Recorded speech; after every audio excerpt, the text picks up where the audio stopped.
Welcome to 2020 annual meeting of the New England Museum Association.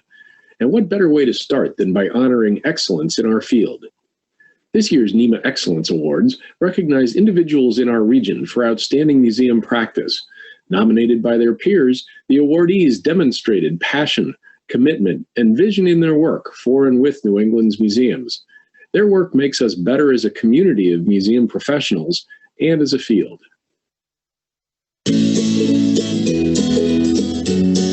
Hello from ECHO. I'm Nicole, Development and Community Outreach Manager. And I'm Carolyn, Design and Brand Manager here at ECHO. And we're here today because we're nominating Elizabeth Knuckles. Elizabeth has worked at ECHO for 13 years, teaching thousands of children who come to the museum every year. She also has a busy travel schedule, visiting hundreds of schools and rural communities, supporting teachers and students across Vermont.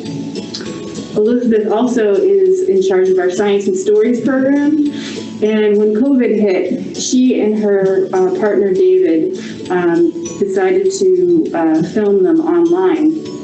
And once she did that, she was able to bring this amazing program where she read stories and did hands-on activities to kids all across Vermont, as well as throughout the country. And each week after she filmed the videos, she would drive to my house to drop off materials so my 4-year-old could do all of the activities. Thank you, Elizabeth. Thank you, Elizabeth. Like all of you, my work today looks really different than it did a year ago. I am doing weekly Science and Stories for preschoolers here in my basement in this sort of makeshift studio. I'm doing engineering programs virtually with elementary school students, appearing on their whiteboards and their smartboards in their classrooms and pretending like I'm right there with them. A lot of this has felt really awkward, especially at first, but I do see how this forced work will make, in the long run, our museum programs more accessible. And that, at least, is a good thing. The best part has been the relationships that we have forged with each other as we have collectively worked together to figure out how to best serve our audiences now and deliver programs. I appreciate the support and I appreciate the community created by all of you. Thank you. Hello, I'm Julia Gray with Riverside Museum Solutions, and I am proud to have nominated the talented team at the Abbey Museum for a NEMA Excellence Award. When COVID-19 arrived in the Wabanaki homeland in March, the team at the Abbey Museum and their partners were deep into the planning for the May Abbey Museum Indian Market. This and the early July Native American Festival and Basket Makers Market are key elements of the Abbey's decolonizing work, being in service to Wabanaki and other Indigenous people and communities. When COVID-19 arrived in the Wabanaki homeland in March, the team at the Abbey Museum and their partners were deep into the planning for the May Abbey Museum Indian Market. This and the early July Native American Festival and Basket Makers Market are key elements of the Abbey's decolonizing work, being in service to Wabanaki and other Indigenous people and communities. Indigenous artists sell much of their work at shows like these, and the cancellation of almost all the 2020 markets would have a huge economic impact. So the team at the Abbey Museum created Digital AMIM, a day-long virtual event featuring live artist interviews, musical performances, and a film screening. They also developed an artist database to connect artists with the people who want to buy their work. As July approached, they did the same for the Native American Festival. You can check out recordings of both the events and the artist database on the Abbey's website. This innovative and rapid response by the amazing team at the Abbey Museum became a national model and is an outstanding example of how museums can adapt to serve their communities. Thank you, NEMA, for this honor, and thank you to Julia Gray for the nomination. When I started at the Abbey in early March of this year, our team was planning to host more than 75 Indigenous artists for the 3rd annual Abbey Museum Indian Market. In the face of the COVID-19 pandemic, we decided to close to the public and pause these plans, but we knew the artists needed the income from these markets more than ever. From March 30th to May 15th, we changed everything, creating Digital AMIM to bring our artists directly into people's homes. We created digital artist profiles to connect buyers and collectors directly to artists. We broadcast a 6-hour live event featuring performances, discussions, and storytelling, and garnering a worldwide audience. We hosted a first-of-its-kind virtual competition, open to public voting and free of the museum-assigned categories usually present in market competitions. We interacted with around 1,000 viewers, answered questions in real time, and held hourly trivia contests. With the Upstander project, we hosted a screening and panel discussion of Dear Georgina, a follow-up to the Emmy Award-winning film Dawnland. In July, we repeated the effort with the Digital Native American Festival in partnership with Jennifer Neptune and the Maine Indian Basket Makers Alliance. Much thanks goes out to all the artists for their participation. The entire Abbey team is pleased to accept this honor with much gratitude to the awards committee for their recognition of our effort. Thank you very much.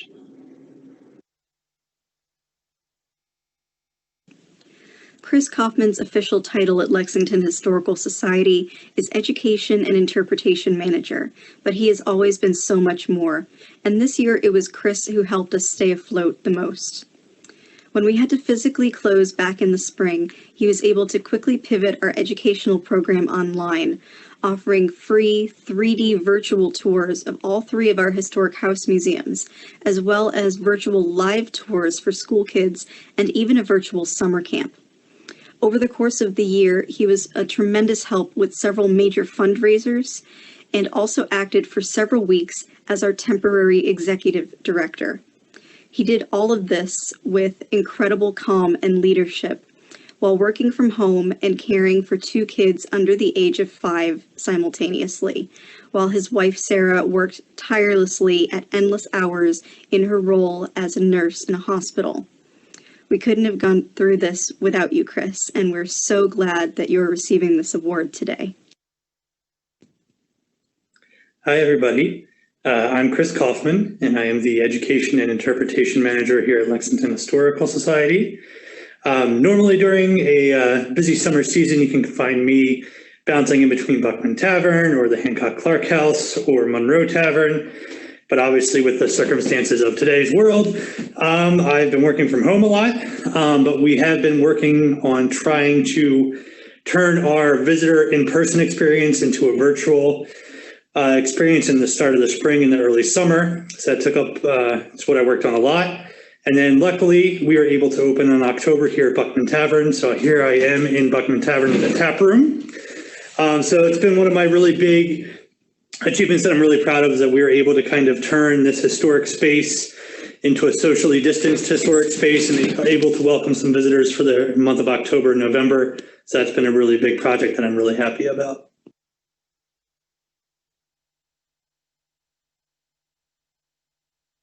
Nancy Rexford first worked at Historic Northampton from 1975 to 1984. She organized the museum's costume collection, which is recognized nationally. By 2013, Historic Northampton faced closure and could not afford to hire a paid director. Nancy became acting director, serving without compensation. She drove out from her home in eastern Massachusetts and slept on the office floor to work day and night for days at a time. In 19 months, she worked every miracle necessary to reconstitute the organization. She obtained preservation grants totaling over $300,000 to address deferred maintenance from foundation to roof. Working with a new board, program attendance and membership quadrupled. Historic Northampton moved from the depths of despair to the heights of success. Nancy Rexford's heroic efforts set Historic Northampton back on the path to a vibrant museum that flourishes today. Hello, I'm Nancy Rexford. Thank you, Nima, for honoring me with this award. But I was just one part of saving Historic Northampton. We succeeded because Stan Shearer produced a constant stream of public programming, and because Kim Graham tamed the wilderness on our grounds. Their efforts inspired the town to pitch in. The Community Preservation Committee funded restoration work, the Gazette told our story, and an anonymous donor gave us a generous challenge grant to rebuild our membership. Board members and other volunteers cheerfully shouldered tasks, most of which were either filthy or tedious. I'm especially grateful to President Kiki Smith, our wonderful contractor Chris Thompson, and timber framer Alicia Spence, and of course Museum Administrator Marie Panic. The directors who followed me kept up the good work, and the place is now in better shape than it has ever been. All these people deserve to be recognized, and on their behalf, thank you.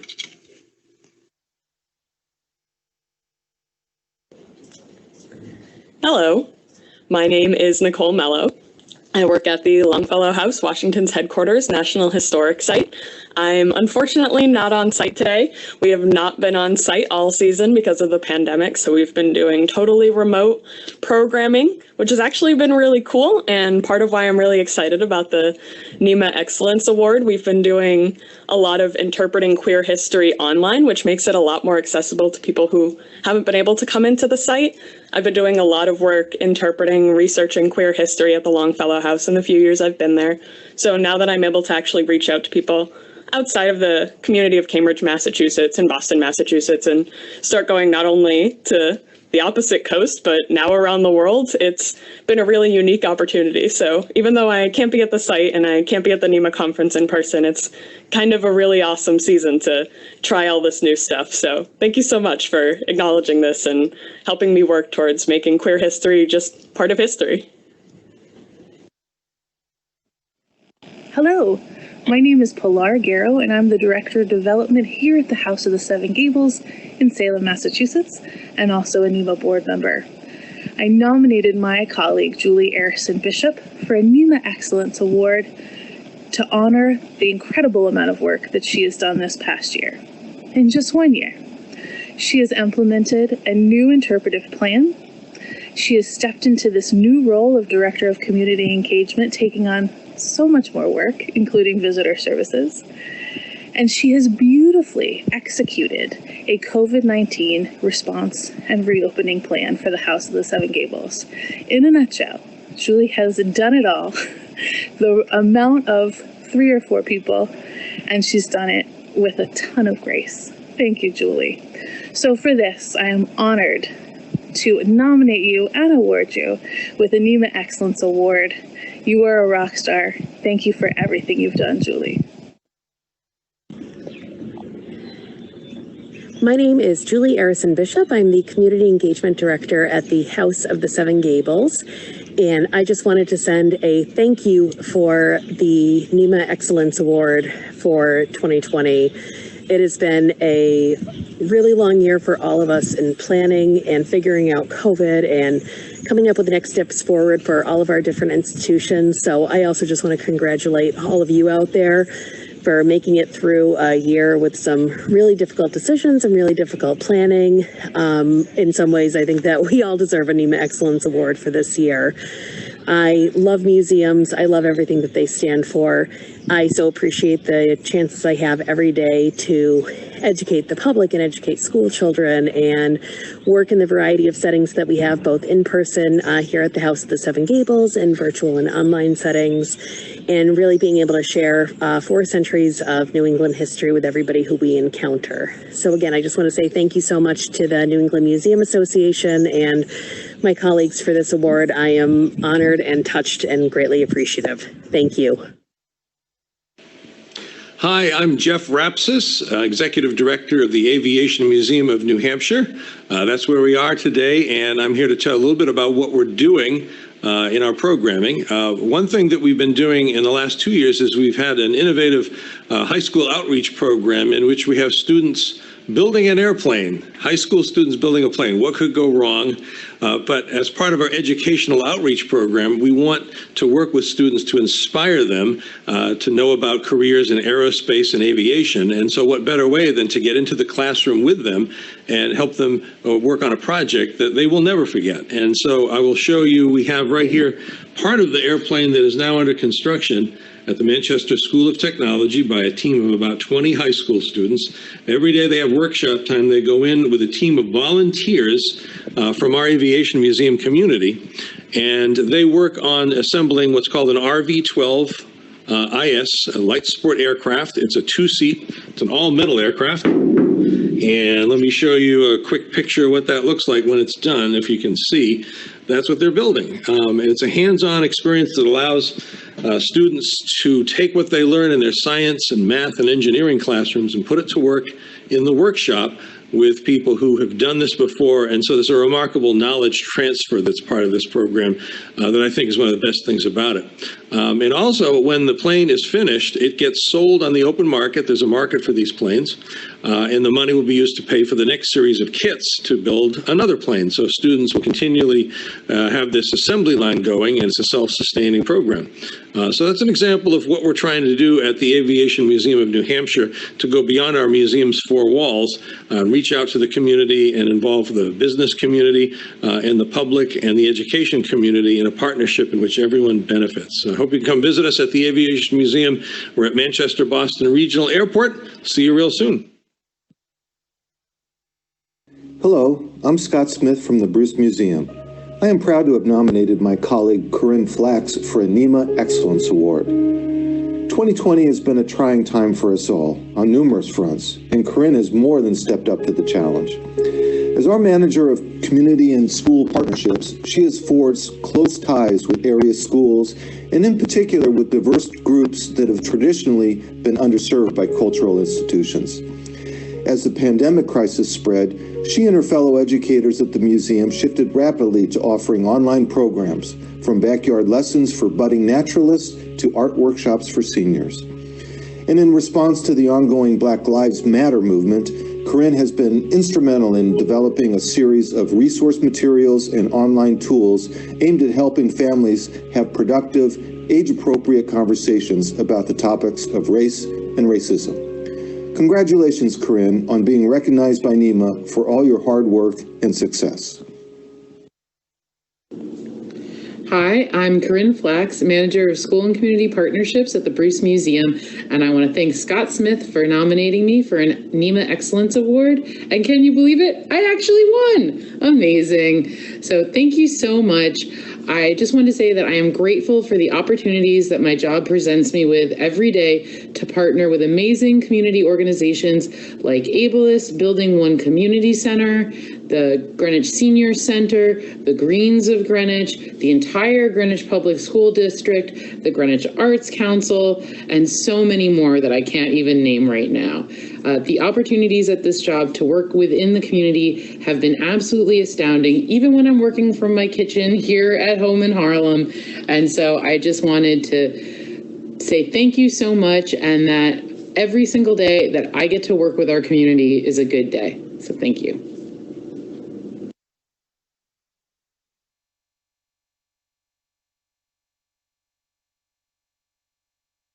We are so pleased to honor our friend and colleague, Susan Robertson, with the 2020 NEMA Lifetime Achievement Award. This honor is awarded to an individual with at least 35 years in the museum field and is based on an individual's commitment, participation, and support for NEMA, their dedication to professional growth, and service as a role model or mentor who supports the next generation of museum professionals. Susan has committed her entire museum field career to Gore Place in Waltham, Massachusetts, the historic 1806 country estate of Massachusetts Governor Christopher Gore, where for 30 years she has served as executive director. Susan has also been deeply involved in the Waltham community and has been a leader and supporter of NEMA through 3 decades. Her leadership in our museum association and her mentorship of countless museum professionals has had a tremendous impact on our field. Thank you, Susan, for your many contributions. Please join us in congratulating Susan Robertson. So, Susan, first of all, congratulations, really, on behalf of NEMA. This is very exciting for any number of reasons, but not the least of which, we hold you in such high esteem as an organization, and you personally, of course, because you were such a person of such support to NEMA over the years. So I guess I'd like to just get started with sort of a little bit of a career overview so that folks can kind of understand who you are and where you've been. And I know you've been at Gore Place for, 30 years is the ED there. And so being selected to be ED here was a highlight for me because I didn't intend to ever be an ED. Yeah, really. Right. I wanted to be, I guess, a grant writer. Wanted to be a development officer, but who wrote grants? I didn't want to go out and ask major donors for money. I just wanted to write grants. And I worked here for 7 years for 3 other directors, sort of as their assistant. Not officially a deputy, just their assistant, you know, woman of all work. Right. And so then they fired the 3rd director at about 3 o'clock in the afternoon. I didn't know that. I was home. And they called me up and said, we're coming to visit you at 9 o'clock tonight. Yikes. So I had to clear the living room of all my kids' stuff. Yeah. And in they came and they said, they told me what they had done. And they said, you're our choice. Wow. And I said, I can't be your choice. I'm one of the gang. Right. I can't give orders to the gang. I'm one of the gang. And they said, you can learn. Wow. There's a lot of trust in you for that. Apparently they did. So I became the executive director without any so much as any kind of training, just except I'd worked for 7 years there. And I remember the first time I walked into a room where the staff was gathered talking, and there was all of a sudden dead silence. And I thought, oh my. Right. Susan, how did you get involved in a museum career in the first place? What drew you to museums as a young person?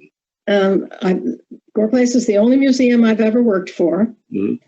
I was a journalism major in college, and then I discovered that wasn't very creative. I don't know why I didn't realize it wasn't, but I didn't. I had never thought about working for a museum. So after I graduated from college, I went to work for an ad agency and loved that. And then took time off to have 3 children. So when my youngest was entering 1st grade, I began to look around for a job. Mm-hmm. And I saw this job at a house museum in Waltham, and I thought, they're looking for a secretary, bookkeeper, and an assistant to the director. Well, I can do everything but the bookkeeping, and I can learn that. So reflect a little on your experiences with NEMA. I know that you've been, a board member for a long time. You were the president for a time. You've been involved in countless sessions on governance and on strategic planning, especially. I know your loves and presented at workshops and the conference and the like. What are some of your highlights? The favorite thing that I ever did for NEMA, I like being president. That was fine. Although that was like having a second full-time job. Yeah. In case you don't know, it was.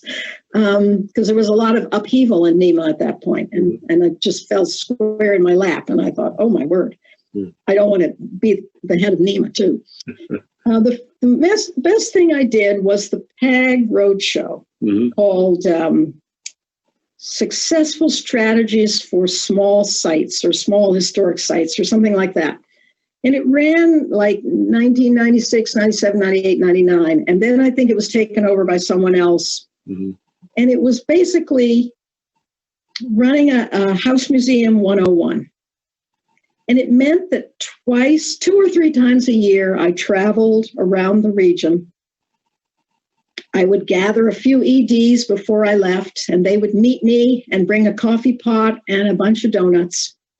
And everybody had a brown bag lunch, and we would meet from something like 9 to 4 in little places off the beaten track in New England. Mm-hmm. And we would review all the basics you need to know to run a small museum. And the need was tremendous, probably still is. Mm-hmm. And the passion those people exhibited made you want to weep. It was so fabulous, and yet they were so desperate in need. Yeah. They were trying to reinvent the wheel, and they didn't have to. All they needed to get was the basics. And I had a great time doing that. So here's your chance to give thanks to everybody that supported you along the way. Is there anybody else besides Ted that you would like to call out in particular? And Bob Sadler and my various board chairs, absolutely. And some of my board members. My board has really always been supportive. They change every few years and great people come in. So I have nothing about that. My husband, who's dead now, but he was a great supporter of me, and my kids were too. In fact, one of my proudest moments was when one of my kids joined this field. We know Emily. And she is one smart cookie, and I just think she's terrific. She's typical of the new young people coming along. I think it's great. Who else would I thank? I would thank all my colleagues in NEMA that I've come into and networked with. And my advice to young people is, when you go to conference, you don't have to attend all the sessions. Get out and talk to people. Network. Yeah. I mean, the sessions are great, no doubt about it. But networking is great too. It's been a challenge this year, but I'm hoping that we're going to get a chance to be face to face again sometime soon. You think? Well, thank you, Susan. I appreciate it so much. It's been fantastic to, of course, be a colleague of yours and be under your guidance for so long. And it's also great to give you this award on behalf of our organization and, of course, our field. We admire you so greatly. Well, I'm very honored to join such a select group, I can tell you. I love them all. Thank you.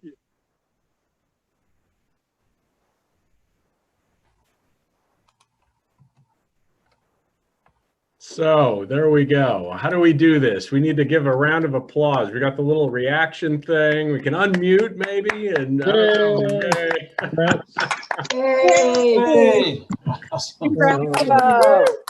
seriously, you know, this what an incredible outpouring of you know, excellence throughout this video. I saw, I don't know about you, but I really love working in this field because of folks like Susan Robertson, of course, and all of our Excellence Awards winners. It is absolutely so great to be part of your universe and to have you. I mean, it really just reflects how, you know, strong our field is, even in these really weird and terrible times. So thank you so much, all of y'all who got these awards. Very appreciative.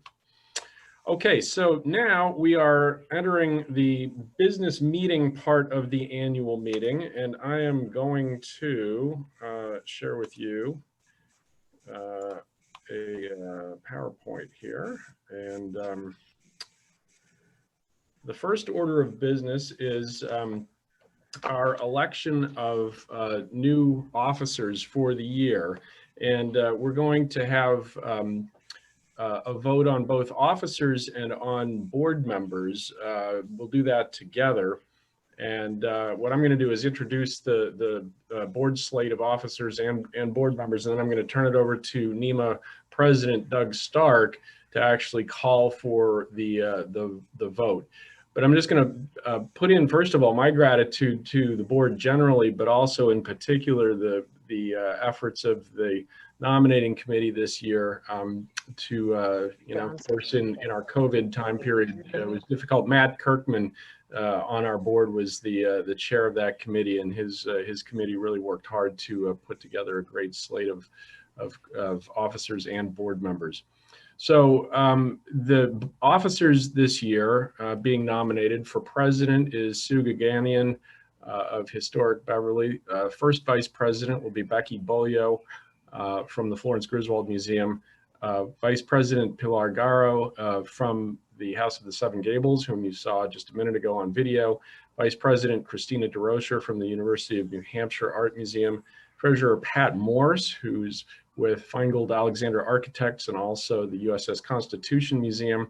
And for clerk is Doug Perkins from the Middlebury College Museum of Art. So those will be the officers nominated for the year. And board members, then we have nominated Jim Chase, who's the president of the Seacoast Science Center. He's the new board member and the person that you see in the upper left-hand photo there. Herbert Jones. Herb is formerly with the Museum of Fine Arts in Boston. Chris Newell, whom you saw from the Abbey Museum on that video. Congratulations, Chris, on the Excellence Award. And Cynthia Robinson, the director of the Tufts Museum Studies program, is also being nominated. These are new folks. And then we have Doug Perkins, again from Middlebury, who is an existing member who is actually renewing his term, and Brenda Maniapan from the Discovery Museum in Acton, Massachusetts, and she also is renewing. So Doug Stark, over to you to get the nominations underway. Okay. Thank you, Dan. I'd like to ask if there's a motion to approve the slate. So moved. And is there a second? This is Brooke. Second. Okay, thank you. Now we'd like to ask for any discussion, and if anyone has any discussion or questions, if it could be reflected in the chat box of the Zoom meeting.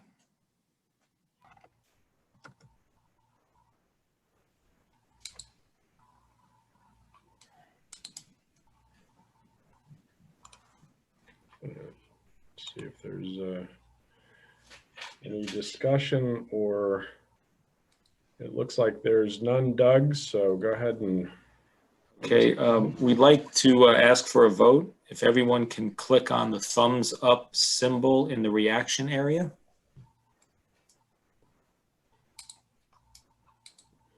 Okay. The motion carries and the slate is adopted. Thank you. Okay, excellent. Thank you and welcome everyone. And let's see here, I'll do this again. We're going to share. And next, we have bylaw updates. And I will make the comment likewise that I'm very grateful. We all are very grateful to the board generally, but in particular, our Governance and Ethics Committee, which was headed up by Kathy Saunders this past year. And they've done a lot of work in terms of sort of, well, clarifying, updating, and bringing our bylaws up to date, basically. And so just the bullet points in general, and if you want to see the bylaws, I will drop a copy into the chat, or Heather, if you could do that, that might be great if you haven't already seen them. But just the bullet points are that we have created all language throughout the bylaws is now gender neutral, changing him and hers and so forth to them. There was a general clarification of language, and these were all vetted by an attorney, so that these are all, you know, according to Hoyle with regard to the legal standards. We had a removal of the requirement that the NEMA board include a certain number of quote unquote members of professional affinity groups, mainly because the professional affinity groups do not actually have members. And so we removed that, that provision.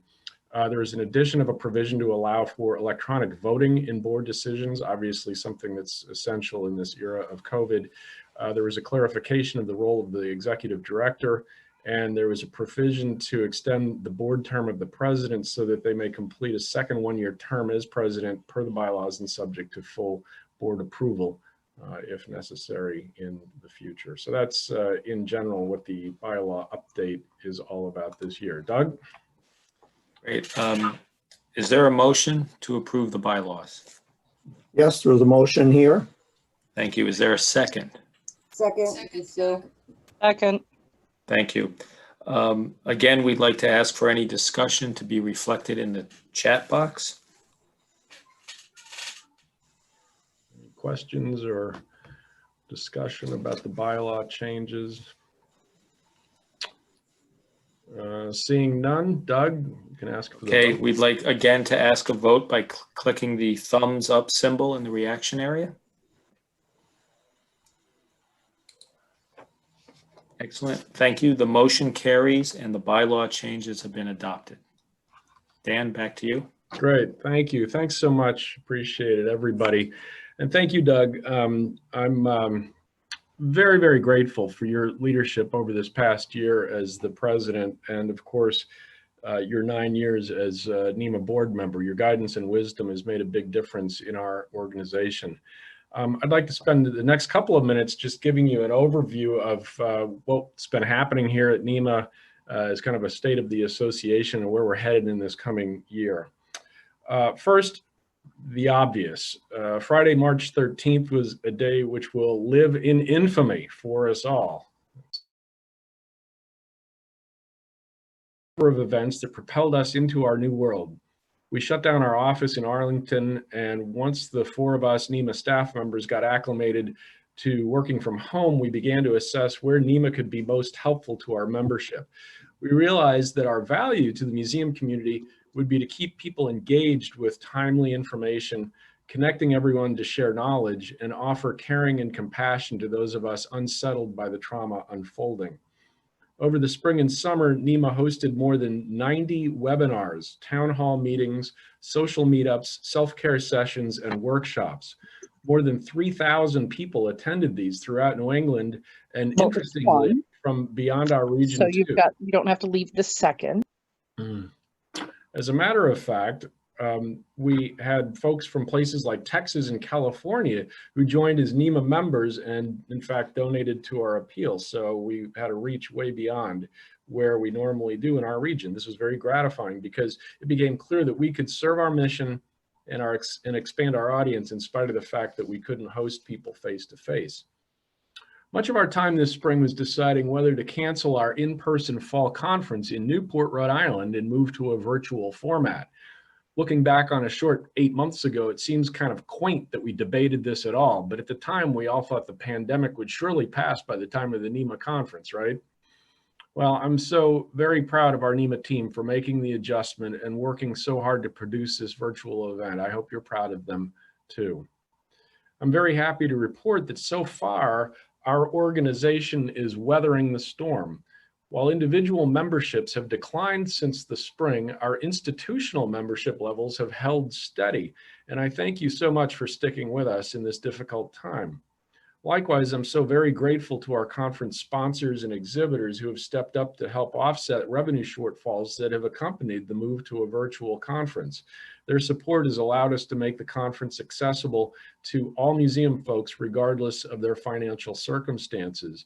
And I'm very pleased to say that the conference this year had attendance of over 800 people, which is almost of what we would be seeing at an in-person conference. So very, very grateful for that. And of course, all of the people that participated with their knowledge in sessions and the like. So this has been a really terrific experience for us, and I hope you as well. Looking ahead, NEMA is poised to embark on a strategic planning process starting in January. Needless to say, our planning horizon will be much shorter than normal because there are so many unknowns in the next year to 18 months. However, we do know that we're going to need to remain flexible, responsive, and helpful to museums and the museum people that work in them and with them. We intend to continue our work in bringing you timely information, connecting you with each other, and offering deep caring and support. We also know that our work towards diversity, equity, access, and inclusion in our field will accelerate in 2021. The time is certainly upon us, and we need to become much more proactive as a field to serve our communities and society generally in the cause of anti-racism. NEMA's commitment to social justice and the intersectionality of anti-racism, climate change, economic equity, gender equity, and public health will drive much of our strategic efforts in the coming months. I look forward to collaborating with each and every one of you in this regard. And now back to sharing just a couple of things for y'all. Now comes the sad part of saying farewell to colleagues who have served NEMA well but are retiring from their leadership positions. NEMA would like to extend a huge and heartfelt thank you to departing professional affinity gathering chairs, Jennifer K. Reynolds of the Academic Museums and Galleries PAG, and Adam Darrington of the Young and Emerging Professionals. Thank you both for your time. And once again, I'd like to acknowledge and honor the board service of NEMA President Doug Stark as he reaches the end of his term. Doug has performed valuable leadership and perspective to the organization, helping NEMA grow, mature, and thrive. It's been a pleasure to serve with you, Doug. And before we close, I'd like to recognize the contributions and leadership of the NEMA board generally, an incredible group of people who stand at the front of an incredible organization. And just a plug for the NEMA board, we are always interested in expressions of interest in serving our board. We have a continuous recruitment process, so please, if you are interested in being part of our organization in that way, please let us know. And once again, I'd like to thank all of our conference sponsors for their leadership and generosity. this year. Thank you again so much for sticking with us in this virtual environment. And I'd like to close out our annual meeting by recognizing and thanking the NEMA staff. Heather Riggs, our Director of Administration, Meg Winnicates, Director of Engagement, and Manager of Membership and Development, Scarlett Hoey. Heather, Meg, and Scarlett are the backbone of NEMA and the engineers of the annual conference. Thank you all for your ongoing contributions to NEMA. You all, what a great team it is. And that brings our annual meeting and conference to a close. I look forward to seeing you in person next November in Newport for the 103rd annual NEMA conference. In real life, I certainly hope. Thank you for being with us, everyone, in our virtual environment. And that's it for the official annual meeting. Is there anything else that anybody needs to bring up or wants to talk about? We have like 2 minutes left. Doug, any parting comments or shots, anything from the board, anything from the membership before we adjourn the meeting? Well, thank you so much. Again, very grateful for your support and for being here. It is weird, especially for an extrovert like me who loves to talk with people. So hopefully next year we're going to be all together. But it's been wonderful being with you in this virtual space as well. Thank you so much, everyone. Thanks, Dan. Thank you. You bet. Take care. Bye. Thanks, everybody. Great conference. Thank you all. Good job. Yeah.